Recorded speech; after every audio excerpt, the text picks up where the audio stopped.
Esto es Una cuestión de reputación, un podcast de Corporate Excellence. Episodios especiales por el 10º aniversario de nuestro informe estrella, Approaching the Future, tendencias en reputación y gestión de intangibles. Bienvenidos a esta nueva edición y nuevo episodio de Una cuestión de reputación. Este episodio es especial porque está directamente relacionado con el estudio que hacemos cada año, Approaching the Future, tendencias en reputación y gestión de intangibles, que este año hace 10 años. Y es especial porque lo que vamos a hacer es entrevistar al panel de expertos de la fase cualitativa del estudio Approaching the Future. Y en esta ocasión, pues contamos con Ángel Pascual Ramsay, que es profesor de Geopolítica y Geoeconomía de SADE Business School, Senior Fellow del Centro de Economía Global y Geopolítica de SADE, y además es profesor de Geopolítica en el curso que llevamos 13 años haciendo con SADE, The Global Chief Corporate Officer. Con él vamos a ver cuál es el contexto geopolítico actual y cómo este contexto está impactando en las empresas, en los riesgos, en las oportunidades, en las cuestiones reputacionales que afectan a las empresas. Bienvenido, Ángel. Es un placer de verdad tenerte aquí con nosotros. Y advierto una cosa que siempre hacemos, y es que estamos grabando este episodio pues en un lugar muy céntrico son las oficinas de la Fundación Corporate Excellence, y de vez en cuando es posible que oigamos sirenas y no tiene ninguna importancia. Entonces, como he dicho antes, bienvenido. Sí, gracias. Y querría empezar pues por un primer bloque que tiene que ver con la geopolítica y el contexto actual, ¿no? Y ahí tirar del hilo de la polarización que hemos visto creciendo en los últimos años, así como las tensiones geopolíticas. Entonces quería saber desde tu punto de vista cuáles son las principales tendencias, ¿no?, que están configurando este escenario global. Bueno, muchas gracias por la invitación y es un placer estar aquí con vosotros para compartir este rato hablando de un tema que está en la palestra, ¿no?, que es qué está pasando con el mundo, ¿no? Me parece que en términos geopolíticos vamos de un incendio a otro mayor semana tras semana, ¿no? Entonces, si me preguntas cuáles son las grandes tendencias, yo creo que quizás la idea principal es lo que a mí me gusta definir como que se han acabado las vacaciones de la historia, ¿no? Nosotros vivimos una época después de la Segunda Guerra Mundial de bipolaridad, donde había dos grandes bloques geopolíticos y aunque estaban ideológicamente enfrentados, paradójicamente había una estabilidad generada por las armas nucleares, la doctrina de destrucción recíproca, y eso dio paso, con la caída del muro de Berlín, a una época también de relativa estabilidad porque la garantizaba el hegemón global, que era Estados Unidos, ¿no? Y esa época está terminando, de hecho ya ha terminado, y hemos entrado ahora en una era de fragmentación geopolítica. Ahora hablaremos, si quieres, un poquito de por qué, pero la realidad es esa. Estamos ya en una era de que a algunos les gusta llamar de multipolaridad, que ya no hay ni dos potencias que garantizan la estabilidad en sus bloques respectivos, ni una que garantiza una cierta estabilidad global, sino que hay varios potencias geopolíticas ascendentes y que configuran un entorno de multipolaridad, aunque para mí una definición más adecuada es casi de apolaridad. ¿Por qué? Porque lo que vemos es una situación de fragmentación en la que realmente nadie está al mando, ¿no? Y lo que se da es un cierto vacío de poder que está generado también porque estamos en un momento de cierto retraimiento de Estados Unidos, que desde luego con Trump se está haciendo muy evidente, pero viene ya de antes de Trump. Incluso empezó con el presidente Obama, continuó en cierta manera con el presidente Biden, que fue intervención en algunos aspectos, pero no en otros, y que está causado por un cambio de actitud en la sociedad americana, que después de varias guerras, en Irak, en Afganistán, hay que darse cuenta que la guerra en Afganistán de Estados Unidos fue la guerra más larga de Estados Unidos, ¿no? Y de la que tienen muy poco que mostrar en términos de logros, pues hay, sobre todo catalizado por la sociedad norteamericana durante la crisis económica, una sensación de que el país tiene que centrarse en sus propios problemas y dejar de ser un actor global, ¿no? Entonces, la combinación de esas dos cosas, el surgir de una nueva serie de potencias geopolíticas que crea una fragmentación y un retraimiento de Estados Unidos como estabilizador global, lo que genera es una situación de un cierto vacío de poder. Y en esa situación de vacío de poder, lo que la historia nos muestra es que surge el conflicto. Y de hecho es lo que estamos viendo a nivel empírico. Tenemos ahora mismo, me parece que es el último recuento, 96 conflictos bélicos activos, que es el mayor número que hay desde el final de la Segunda Guerra Mundial, y eso no nos debería extrañar, porque es lo que uno puede esperar en estas circunstancias de incremento de la competencia geopolítica y sobre todo una situación particularmente peligrosa a lo largo de la historia, que se está empezando a dar otra vez ahora, que es cuando una potencia ascendente empieza a retar a un hegemón establecido, que es lo que estamos viendo en esta era de una potencia como China, necesitando encontrar su espacio y retando a una potencia como Estados Unidos que tiene interés en contenerla. Entonces esas situaciones a lo largo de la historia son particularmente peligrosas porque se da mucha fricción y en ese movimiento de ajuste los conflictos son, si no seguros, sí posibles. Entonces eso es como caracterizaría yo esta nueva situación geopolítica, una situación de fragmentación, de cierto vacío de poder y al albur de eso un incremento del riesgo de conflictos que hay que saber gestionar. Y desde ese punto de vista, ¿no? de pensar un poco en el futuro y con los cambios que has descrito sobre la gobernanza que hemos tenido durante muchos años, ¿hacia dónde crees que va esta gobernanza global? Y cuando hablas de poder, ¿no? Ese poder que está cambiando, ¿de qué manera crees, junto con la gobernanza global, que va a impactar en la vida, en el futuro de las empresas? Bueno, aquí yo siempre me gusta decir que el mundo es como es, no como nos gustaría que fuera. Y un riesgo y un error que se comete a menudo es dejar que lo segundo influya demasiado en lo primero, ¿no? Incluso si uno quiere cambiar el mundo para mejor, eso tiene que partir de un análisis objetivo de cómo son las cosas, ¿no? Entonces, a esta pregunta creo que hay que dar una respuesta un poco realista, ¿no? Es decir, nosotros efectivamente venimos del mundo de la posguerra, donde se creó un orden multilateral de gobernanza global, si lo quieres llamar así. Primero, embriónicamente entre los dos bloques había una serie de acuerdos y tal, y desde luego a partir de la caída del muro de Berlín.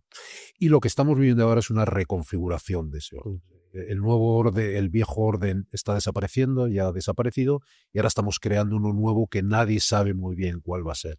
Pero sí que creo que podemos decir algunas cosas basado en un análisis empírico, ¿no? Y eso vuelve a un poco a lo que decíamos del origen, de por qué hemos entrado ahora en una competencia en una era de competencia geopolítica, de multipolaridad o apolaridad.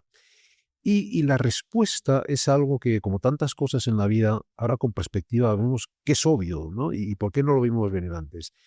Y es que es el otro lado de la moneda de la gran historia de nuestro tiempo, que es el crecimiento de las economías emergentes, ¿no?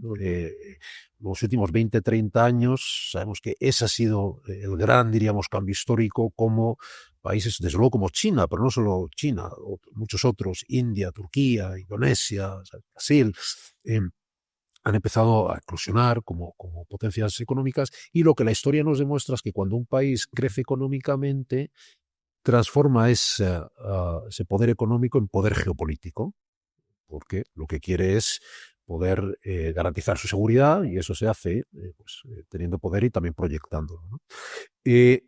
Entonces, eso está derivando en, como no podía ser de otra manera, un orden geopolítico de muchos polos. Vemos cómo muchas de estas potencias, China, la India y tal, crecen económicamente y por lo tanto empiezan a acumular poder geopolítico y ya son protagonistas, ¿no? Y eso ya es un primer problema para la gobernanza global. ¿Por qué? Porque si uno piensa en los años 80, 90, había un problema global, ¿no? De un reto de comercio, de hacer una ronda de comercio internacional, de llegar a un acuerdo sobre cómo afrontar el cambio climático o cómo gestionar la proliferación de armas nucleares. ¿Quién se sentaba en esa mesa? Pues no éramos muchos países, el G7, en el tema de seguridad pues invitaba a la Unión Soviética, después a Rusia, al G8, y en esa mesa eran no solamente un número limitado de países, sino que además eran países relativamente homogéneos, ¿no? Eran sobre todo, en su totalidad, economías desarrolladas y democracias capitalistas, etc. Y entre ellas, aunque nunca es fácil, era factible llegar a acuerdos, ¿no? Si había que bajar aranceles, pues los podíamos bajar todos porque nos afectaba más o menos de manera simétrica. Pero el mundo en el que estamos ahora es un mundo muy diferente. Cuando hay que cerrar uno de estos acuerdos, ¿quién está a la mesa? Ya no son 7 o 8 países, ya son muchos más. Sí, están pues, está Estados Unidos, Alemania, Francia, Italia, España cuando se nos invita, pero también están ya China, India, Turquía, Indonesia, Brasil, Arabia Saudí. Y no solamente son muchos más, sino que son más heterogéneos. Diferentes regímenes de gestión económica, son más capitalismos de Estado, otros más capitalismos de mercado, algunas son democracias, otros son otro tipo de regímenes, y sobre todo son también muy diferentes en su nivel de desarrollo económico. Hay países que son economías plenamente desarrolladas, otras no. Y eso ya hace la gobernanza global mucho más compleja. Porque cuando uno tiene, por ejemplo, que llegar a un acuerdo sobre cómo gestionamos el cambio climático, digamos, pues a las cumbres de Glasgow, de París, de Dubái, pues claro, se le dice a un país como la India, oye, tenemos todos que reducir nuestras emisiones. Pero la India dice, bueno, vamos a ver, es que este problema no lo he creado yo, lo habéis creado vosotros. Los responsables de las emisiones son Europa, Estados Unidos y China, ¿no? Y además, el tipo de medidas que hay que tomar, pues cerrar las fábricas contaminantes, me afecta mucho más a mí, que todavía tengo una base industrial más anquilosada, que a vosotros. Entonces, eso hace que la gobernanza global vaya a ser inherentemente más compleja, porque es mucho más difícil alinear intereses e incentivos. Y si a eso se une lo que hemos dicho hace un momento de el incremento de la competencia geopolítica, donde hay muchos países que antes querían, digamos, asegurar sus esferas de influencia, pero no podían porque no tenían el poder, pero ahora ya sí, como estamos viendo con China en el mar de China, o con Rusia a su manera en Ucrania, etcétera, pues eso invita a pensar que este mundo diríamos, de gobernanza global, de multilateralismo, va a ser, digamos, más difícil de sostener. Insisto, hay que diferenciar entre lo que nos gustaría y lo que es, ¿no? Y yo creo que el reto, más que seguir con este discurso de un mundo multilateral, etcétera, que es el mundo de ayer, es que tenemos que encontrar formas de gestionar esta nueva era de fragmentación geopolítica y de muchas potencias que tienen intereses legítimos de seguridad, económicos, que son diferentes a los nuestros. Pues justo ahí, en ese contexto, me gustaría entrar en las consecuencias económicas y las consecuencias que tienen para la toma de decisiones de las empresas, ¿no? Esta gobernanza global que estás describiendo, o no gobernanza global, tiene consecuencias sobre la economía global. Y también en las empresas, ¿no? Porque estamos en un contexto de aranceles, de sanciones, de una alta regulación. Entonces, ¿qué recomendarías a las empresas para navegar aquí? Bueno, esa pregunta tiene, diríamos, dos partes. Primero, un diagnóstico de qué impacto tiene este nuevo paradigma en la economía a nivel macro y en las empresas a nivel micro, y después qué podemos hacer para gestionarlo de manera productiva, ¿no? O funcional. Entonces, La primera, ¿qué impacto tiene? Pues yo creo que va a tener mucho impacto, ¿no? Y creo que en cierta manera el mundo económico todavía está en una serie de nivel de disonancia cognitiva, ¿no? De que no está siendo capaz de responder a la realidad que se está conformando porque quiere que la realidad sea otra más apacible, ¿no? ¿Y por qué digo esto? Porque, si quieres, en términos muy, muy genéricos, como yo planteo estas nuevas situaciones, es que nosotros venimos, y las empresas, los directivos, están acostumbrados a un mundo que es el mundo de los últimos 20, 30 años, y si me apuras incluso más desde la posguerra, donde lo que primaba era lo económico, ¿no? La posguerra es primero, bueno, hace crecer y tal. La Unión Europea surge, obviamente, con un embrión económico, la comunidad del carbón y del acero, etcétera. Y después eso todavía mucho más con la caída del muro de Berlín, cuando diríamos, entramos en el mundo de la globalización, del neoliberalismo, como lo quieres llamar, donde los intereses económicos priman, ¿no? Y donde el papel del Estado en buena medida era crear un entorno facilitador para las empresas y el crecimiento económico, ¿no? Incluso hasta el punto de que se decía, si te acuerdas, en la época de la globalización, que los estados estaban maniatados y que tenían que, diríamos, servir a las empresas multinacionales porque si no se llevaban el capital fuera, etcétera, etcétera, ¿no? Entonces, en términos muy sencillos, eso es como las empresas, los directivos están acostumbrados a que los estados tomen decisiones para facilitar el incremento de productividad, el incremento del crecimiento, del business friendly environment, etcétera, ¿no? A nivel nacional y a nivel doméstico y a nivel internacional, ¿no? De facilitar la globalización, de facilitar el comercio internacional, etcétera. Ese mundo se ha acabado. ¿Por qué? Porque en este nuevo contexto de fragmentación geopolítica empieza a pasar algo que, ya te digo, del cual nos habíamos tomado unas vacaciones durante los últimos 60, 70 años, que es que los estados empiezan a tener miedo de que su seguridad no esté garantizada. Y por lo tanto, la seguridad empieza a ser algo que tienen que garantizar. Y sabemos por la historia que cuando hay una tensión entre seguridad y prosperidad, prima la seguridad, porque es el objetivo último y principal de cualquier Estado, garantizar su seguridad. Y entonces lo que vamos a empezar a ver, y de hecho ya lo estamos viendo, es que los Estados ya no van a tener como principal guía de actuación responder a las demandas de las empresas y de la economía para mantener un entorno económicamente, facilitador del crecimiento, sino que van a decir, bueno, aquí, ¿qué es lo que necesito yo hacer para garantizar mi seguridad? Incluso a costa del crecimiento económico. Y esto ya lo estamos viendo. La secretaria de Tesoro anterior, Janet Yellen, que era una señora que había sido antes la presidenta de la Reserva Federal, o sea, una persona muy comprometida con el crecimiento económico, con los mercados y tal, dio un discurso muy comentado en el 2023 en el que dijo: hemos cambiado de era y el objetivo de Estados Unidos ahora es hacer frente a nuestra gran amenaza geopolítica, que es China, y lo vamos a hacer aunque nos cueste económicamente, ¿no? Cuando al presidente Putin le preguntaron: oiga, ¿usted no es consciente del impacto que va a tener en la economía rusa lo de Ucrania? Y dijo: me da igual, porque la seguridad del Estado ruso, que es para lo que está en juego, es más importante que cualquier cuestión económica, ¿no? Entonces, eso obviamente tiene un impacto muy importante a nivel macro y a nivel micro, ¿no? Que a partir de ahora, lo que va a ser el principal objetivo de las acciones de los estados va a ser su seguridad. Y si eso tiene un impacto económico, habrá que subirlo. Lo estamos viendo ahora con el debate, con el gasto en defensa en Europa y tal. Europa se ha beneficiado de lo que se ha el dividendo de la paz durante los últimos, ¿sabes?, en las últimas décadas, de cómo no teníamos que gastar en defensa, pues podíamos dedicar esos recursos a políticas sociales, políticas de crecimiento, etcétera.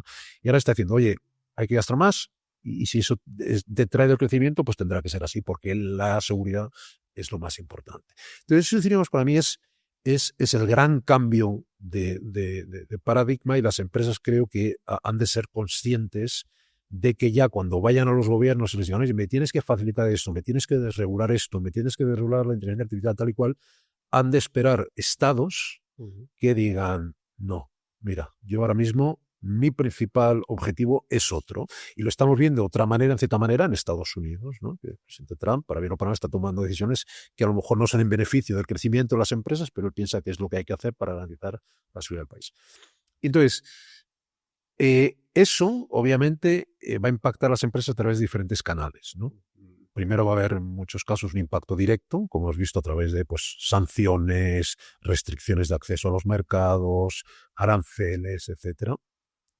Hay otro canal que es, digamos, una ampliación de eso, que es todo este debate de la guerra geoeconómica, ¿no? Desde la utilización de instrumentos, que esto es hace mucho tiempo que viene siendo ya así, que en un contexto de incremento del riesgo geopolítico, de incremento del riesgo de conflicto, pero de presencia de armas nucleares, los estados cada vez tienen más inclinación a utilizar herramientas económicas, financieras, comerciales para articular este conflicto. Y claro, el problema es que las empresas se ven muy fácilmente pilladas en un fuego cruzado, ¿no? Incluso si a ti a lo mejor no te han afectado directamente o las sanciones no estaban dirigidas exactamente a ti, ¿no? Vimos aquí Inditex, que tenía en Rusia uno de sus principales mercados de crecimiento, llega la invasión de Ucrania y al poco tienen que un poco mal vender sus tiendas ahí, con un impacto de 2.000 millones de euros en su negocio, y no había habido una sanción que estuviera directamente orientada a Inditex, pero las sanciones que se pusieron a muchos de los proveedores o bancos con los que ellos operaban hacían su modelo de negocio en Rusia ya inviable, ¿no? Y el tercer factor, un tercer factor a través del cual esto va a impactar en la economía, a nivel macro, es el impacto que va a tener la globalización, ¿no? Porque obviamente la combinación de dos factores que ya hemos identificado, que es una gobernanza global cada vez más complicada, incluida la gobernanza económica global, ¿no? Estamos viendo que es cada vez más difícil cerrar acuerdos económicos globales, dicho al contrario, está surgiendo una nueva era de aranceles, el riesgo de guerras comerciales, ¿no?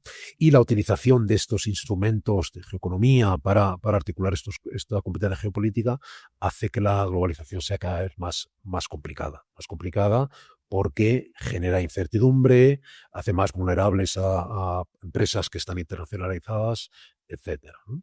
Entonces, yo creo que eso es un poco el diagnóstico. ¿Qué pueden hacer las empresas? Bueno, pues yo creo que las empresas tienen que hacer tres cosas. Lo primero es tomar conciencia de la situación en la que estamos, ¿no? Que todavía quizás tenemos bastante que avanzar en eso, ¿no? Tenemos todavía una era en la que los temas geopolíticos eran algo que, leo el Economist una vez a la semana, o me tomo como un día cada 6 meses con alguien que sabe un poco de esto y que me cuente y tal. No, yo creo que eso ya nos tienen que tomar conciencia de que esto ya es importante y que afecta a la cuenta de resultados, ¿no? Hay estimaciones de que la guerra en Ucrania ha tenido un impacto de más de 100.000 millones de euros para las empresas europeas, ¿no?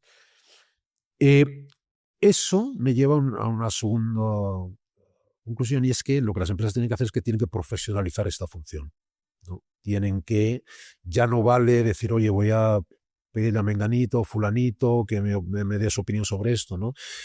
Igual que a uno no se le ocurriría encomendar su planificación financiera a su director de marketing o encomendarle los asuntos legales a su director financiero, pues es lógica que estos temas del impacto geopolítico en la empresa tienen que ser llevados por gente que conozca estos temas y que sean capaz de entender el impacto y diseñar una respuesta que sea adecuada al mercado y a la naturaleza de esa empresa, ¿no? Y eso me lleva a la tercera, en términos generales, a la tercera idea de qué deben hacer las empresas, cómo pueden equiparse mejor para responder a este nuevo mundo. Yo creo que ahí la clave es abandonar un poco. Yo cuando me piden a gente que me dé su opinión o que les asesore, siempre es, ¿cuál va a ser el nuevo shock? Ayúdanos a entender cuándo viene el próximo problema. Y digo, mira, ese es el enfoque equivocado, porque estos asuntos no es una ciencia exacta, ¿no? Como digo yo siempre, si al señor Putin hubiera dado un ataque al corazón el día antes de la invasión de Ucrania, pues no hubiéramos tenido guerra en Ucrania, hubiéramos tenido sanciones, etc.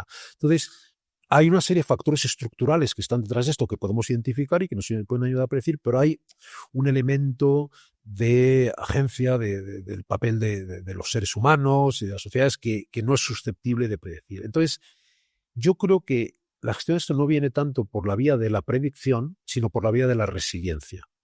¿Qué pueden hacer las empresas? Pues es dotarse de resiliencia, que yo creo que es un término un poco abusado hoy en día, pero que en este contexto sí que es realmente adecuado, ¿no? Tienen que dotarse de capacidades en todas las funciones de la empresa, en el ámbito financiero, en el ámbito organizativo, en el ámbito de sus cadenas de suministro, de sus cadenas de distribución, en su ámbito reputacional, para que cuando venga un shock geopolítico de este tipo, y no sabemos muy bien cuándo y dónde va a venir, pero sabemos que va a venir, pues puedan responder de manera adecuada y mejor que sus competidores y por lo tanto tener una ventaja competitiva al hacerlo. Pues justo, Ángel, quería ahora abordar este último concepto que has utilizado, ¿no? Las consecuencias reputacionales. Y simplemente pensando en un sentido muy amplio, porque reputación está muy relacionada con confianza. Los seres humanos necesitan de la confianza para tener relaciones personales, familiares, comerciales, institucionales. Entonces, pensando en las consecuencias reputacionales para las empresas, ¿qué crees que deberían de hacer? Bueno, esa es una muy buena pregunta. Una buena pregunta porque creo que el ámbito reputacional es uno de los ámbitos en los que las empresas más inteligentemente van a tener que responder a este nuevo cambio de paradigma. ¿Por qué? Porque lo que estamos viendo, y bueno, llevamos ya tiempo viéndolo, es la eclosión de un mundo más diverso y más heterogéneo, donde si una empresa quiere perseguir el crecimiento, tiene que ir a países muy diferentes de los nuestros, ¿no? Eso es diferente al mundo de los años 80, los años 90. Si eres una empresa española que querías internacionalizarse, pues tenías que ir pues, a países relativamente similares a los tuyos. El mercado natural era pues, irse a Alemania, irse a Francia, irse a Italia, quizás a Estados Unidos, y aunque diferentes serán pues, democracias, economías de mercado, occidentales, etc. Hoy en día, si quieres perseguir el crecimiento, pues te tienes que ir a sitios diferentes. Te tienes que ir a China, te tienes que ir a India, te tienes que ir a Turquía, te tienes que ir a Indonesia, te tienes que ir a Arabia Saudí, etc., ¿no? Y además ahora, como hemos dicho, en un entorno que estos países ya tienen una cierta autonomía estratégica. No es ya como antes, donde ibas un poco diciendo, mira, estas son las formas en las que nosotros hacemos las cosas y como necesitas nuestro dinero, pues tienes que adecuarte. Ese mundo ya se ha acabado. Entonces, tenemos que ir a sitios diferentes de los nuestros. ¿Y eso qué implica en términos de identidad corporativa, de marca, de reputación? Pues yo creo que implica 2 o 3 cosas. Primero, desarrollar la capacidad de la empatía, ¿no? De entender esos otros países. Y entender cuáles son sus idiosincrasias locales, culturales, de gustos de mercado, etc. Eso lo tienes que compaginar con un segundo factor, que es el pragmatismo, ¿no? Y eso quizás es algo que nos cuesta mucho en Occidente, viniendo como venimos de 500 años de mandar, ¿no? Y como este mundo ya es diferente y ya el poder no solamente lo tenemos nosotros, sino que ya estos países tienen el dinero y el poder cada vez más como nosotros, pues tenemos que entender que esa es la realidad de nuestro tiempo, ¿no? Y eso no es fácil. Eso no es fácil. Entonces, ¿cómo compaginar ese pragmatismo de la realidad geopolítica, de que regímenes muy diferentes a los nuestros, que nos cuesta a nosotros conceder legitimidad, como puede ser Arabia Saudí o China y tal, son países que tenemos que aceptar como iguales? Es un reto. Es un reto y yo no tengo una solución fácil, porque efectivamente en Occidente tenemos los valores que tenemos porque nuestra historia nos ha enseñado el riesgo de abandonarlos, ¿no? La importancia de construir sistemas políticos, incluso económicos, basados en las ideas de libertad, de respeto a los derechos individuales, de libertad de expresión, etcétera, etcétera. Y cuando vamos a regímenes políticos que no tienen esos valores, pues tenemos una genuina preocupación de darles legitimidad como iguales. Pero la realidad geopolítica de nuestro tiempo es que lo son. Entonces hay que ir con una combinación de empatía y de pragmatismo, y ahí cómo combina uno esa necesidad de pragmatismo con mantenerse fiel a los valores de uno, pues es algo que cada empresa tiene que navegar y no hay una solución fácil. Y lo que sí que está claro que las empresas tienen que hacer es alinear su estrategia de identidad corporativa con las realidades de su modelo de negocio. Es decir, si tú eres una empresa que por tu modelo de negocio necesariamente necesitas estar en China, pues tienes que tener un discurso de identidad corporativa que sea compatible con esa situación. Y a lo mejor has de tener cuidado con pues hacer bandera de la defensa de determinados valores que a lo mejor aquí en Occidente son centrales, pero en China no. Entonces creo que en este nuevo mundo heterogéneo, diverso, las empresas tienen que tener la inteligencia de entender esta heterogeneidad, de alinear su identidad corporativa, su marca, su reputación con el modelo de negocio y dónde les obliga a estar y qué les obliga a hacer ese modelo de negocio, y hacer eso compatibilizándolo con los valores, ¿no?